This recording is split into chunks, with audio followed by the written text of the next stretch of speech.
Hey guys, Big Joe here, and as you can probably tell, I'm not really in any condition to be voicing a YouTube video. But we're in luck.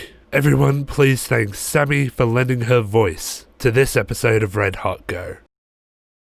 Hello everyone and welcome to Red Hot Go, the show where I watch the first 3 episodes of an anime recommended by you and give my first impressions on it. This time, by request of my wonderful patron Lars Espen, as well as Daniel Newville, Fish Eyes and Grim, I will be giving Charlotte a Red Hot Go.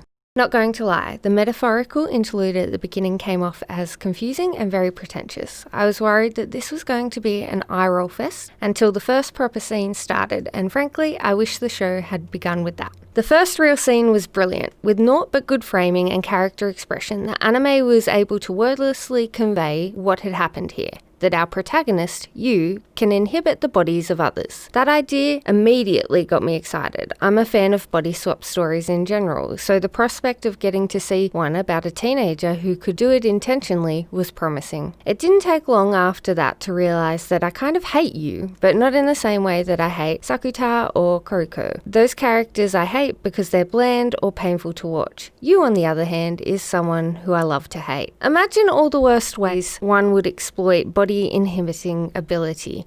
You does all of it. He uses it to perv on girls, start fights that he won't have to finish, cheats on tests, and worst of all, engineers a life or death situation in which he can be the hero to impress a girl. On top of that, the smug sense of superiority he feels is almost suffocating. All I thought about for the most of episode 1 was that I couldn't wait for someone to come along and make him suffer. It turns out I didn't have to wait very long. By the end of episode 1, more powerful characters have forced him to attend a new school for students with unique abilities. Yu loses the girl he was pursuing, and the realization that he isn't as superior as once believed has brought him down to earth. What you discover with that beautiful beatdown is that this is something of a superhero show full of characters with unique abilities. We meet Nao, someone who can turn invisible for only single person's perspective. Her characterization is a little all over the place.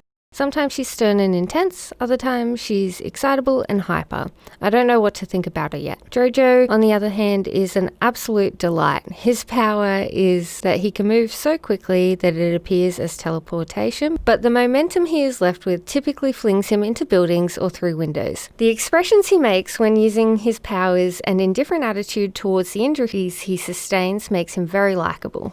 From episode 2, we get into what I believe will be the general structure of episodes going forward. You, Naro, and Jojo track down the other kids with unique abilities and either recruit them to school or convince them to stop using their powers. We have seen you possess one of these targets before, but I'd be very interested to see if this allows him to use their power as well. When a ghost named Misa possesses her little sister, Yusa, she can still use her fire power, so it is possible. All fiction about heroes tend to explore an aspect of the hero themselves or the society which they live. Charlotte appears to be focused mostly on how traditional society would exploit those with power, particularly with the portrayal of Nao's brother, someone who was experimented on to the point of insanity. Despite this not being well characterized in the first 3 episodes, Nao does have strong motivation for the things she does. You can tell that she is passionate about finding and reforming heroes because she doesn't want to see them suffer in the way her brother had to. I wanted to end 2020 with a bang, and you all delivered. With its great characters, exciting premise, and potential themes set up within the first 3 episodes, from ice cold to red hot, I gladly give Charlotte a rating of red hot. I cannot wait to watch more, and I will tell you how I went with it and every other show I've watched this year in Red Hot Go Roundup 2020. That's it for this episode of Red Hot Go, and I'd like to thank my patrons, Orion Tran, Quincy Chamberlain, Jarman5, Lars Espen, Shark, Data52, Nurxu, Pixcalibur, Alberto Cruz, Tyler Bennett, Tenka, and Jeremy Pashik. If you would like to support my channel further, you can do so at patreon.com/behindbigjoe.